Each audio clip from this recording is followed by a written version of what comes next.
Assalamualaikum warahmatullahi wabarakatuh. Apa kabar sobat sekalian? Jumpa lagi di channel Rahmat Terpilih ini. Kali ini kita akan membahas berita hangat dan masih hangat diperbincangkan, yaitu terkait perkembangan koalisi, ya, koalisi Pilpres di 2024.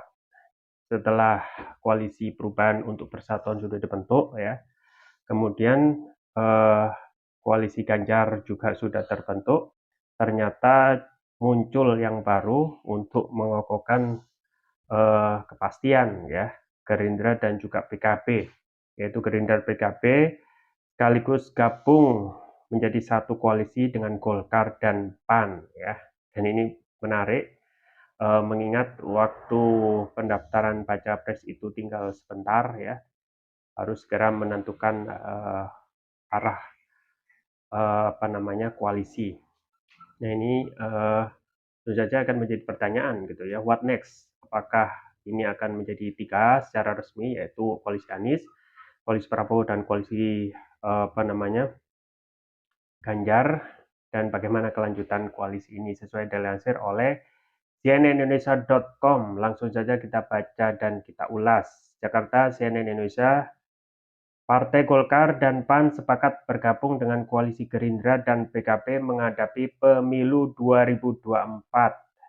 Koalisi ini untuk mengusung Ketua Umum Gerindra Prabowo Subianto sebagai calon presiden capres di Pilpres 2024. Deklarasi bergabungnya Golkar dan PAN digelar di Museum Perumusan Naskah Proklamasi Munasprok Jakarta pada Minggu pagi. Ketua umum masing-masing partai hadir dan berbicara dalam deklarasi ini.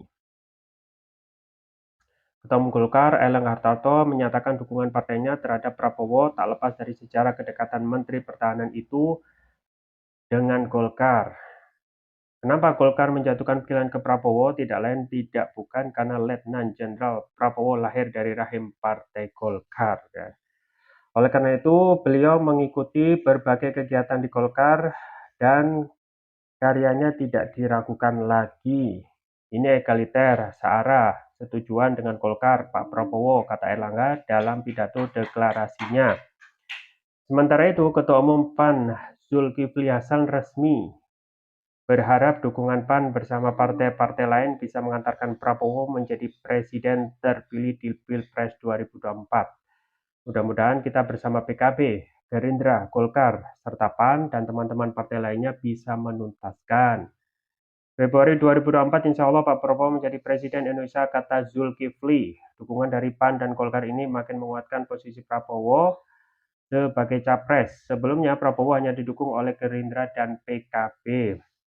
Namun dalam koalisi baru ini masih belum menemukan kesepakatan soal calon wakil presiden pendamping Prabowo. Sejumlah nama cawapres pendamping Prabowo sudah beredar, salah satunya Ketua Umum PKB Muhaimin Iskandar. Selain itu ada juga wacana menduetkan Prabowo dengan Menteri BUMN Erick Thohir yang belakangan rajin digaungkan oleh PAN. Nama-nama lain yang juga masuk bursa cawapres Prabowo adalah Gubernur Jawa Timur Khofifah Indar Parawansa, Yeni Wahid, Mahfud MD, hingga Wali Kota Solo Gibran Rakabuming Raka. Nama terakhir terbentur syarat usia capres-cawapres dalam Undang-Undang Pemilu. Namun undang-undang tersebut kini tengah diajukan judicial review ke Mahkamah Konstitusi. Ya itu ya sobat sekalian terkait dengan perkembangan konstelasi Pilpres di 2024. Akhirnya ada kepastian, yaitu KKIR melebur dengan KIB, ya, KKIR yang isinya Gerindra dan PKB setelah sekian lama terus menggodok siapa yang akan segera dideklarasikan, ya. Sebenarnya deklarasi Gerindra dan PKB juga belum resmi gitu ya, karena pasti akan ada pertimbangan apakah koalisi ini bisa nanti mengantarkan pada kemenangan dengan mencalonkan Prabowo. Di satu sisi KIB yang adalah koalisi pertama gitu ya, yang dibentuk justru hingga akan berakhir atau akan masuknya masa pendaftaran baca pres di Oktober 2023, ini tidak kunjung mendeklarasikan siapa yang akan diusung, ya. Dan seakan ini apa namanya dalam tanda kutip cari aman gitu ya, cari aman Golkar dan PAN ya untuk, konstelasi Pilpres di 2024 ya. Jadi, saat ini ketika arah politik, dukungan itu berubah, kadang konsekuensinya, hal terburuk sama seperti yang dialami oleh Nasdem ya, eee, apa namanya, delegitimasi ya Nasdem dan juga, merecoki Nasdem dengan, setelah mendukung Anies ya menteri-menterinya dipreteli ya terlepas, kasusnya itu korupsi ataupun yang lain tetapi ini terkesan cepat ya, sikap, kekuasaan itu beda ketika Nasdem itu beda arah politiknya. Nah itu pun juga, yang saat ini, sedang terjadi di KIP gitu ya. KIP sangat gampang sekali ya, terkesan ya, masih gampang untuk menentukan siapa dukungan dan juga arah koalisinya. Karena P3 itu sudah keluar dukungan sudah jelas gitu ya,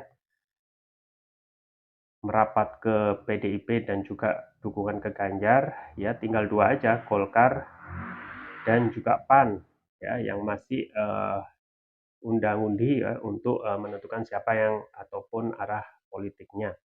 Nah memang untuk, arah, koalisi ini ya adalah memang main aman gitu ya. Golkar dan PAN mengingat, apa alasannya ya, terlepas itu alasannya karena Prabowo ya, dulunya juga masuk dari Partai Beringin ya, tetapi ya, eee, arah politik itu juga tidak mungkin ya keluar dari pakem yang diinginkan oleh istana gitu ya. Mengingat ya para ketua umumnya ya masih mempunyai tabungan kasus yang sewaktu-waktu bisa dibuka kalau tidak sesuai dengan keinginan istana ya.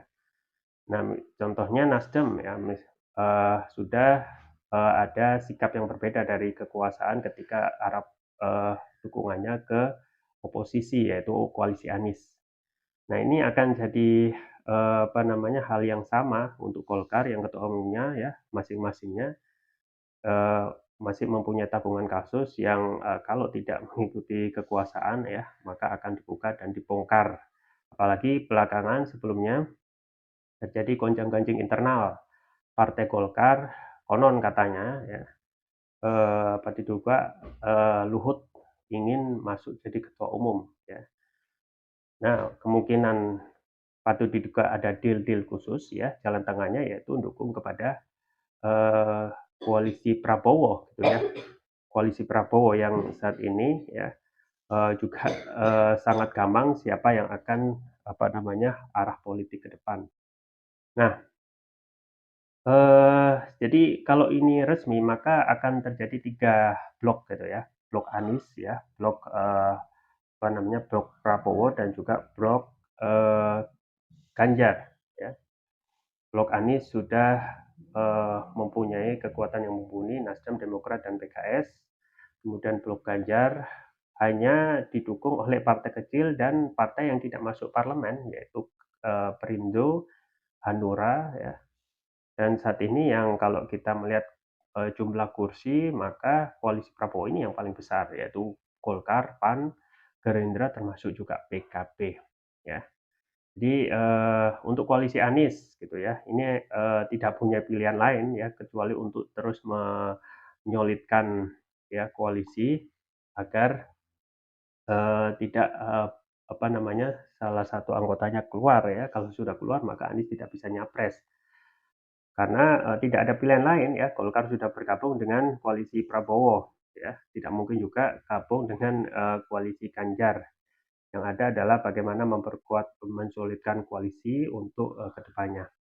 Yang menjadi pertanyaan tentu saja, eee, saat ini ya, ketika koalisi masih berjuang untuk mengamankan posisi partainya ke depan termasuk juga meningkatkan elektabilitas ya.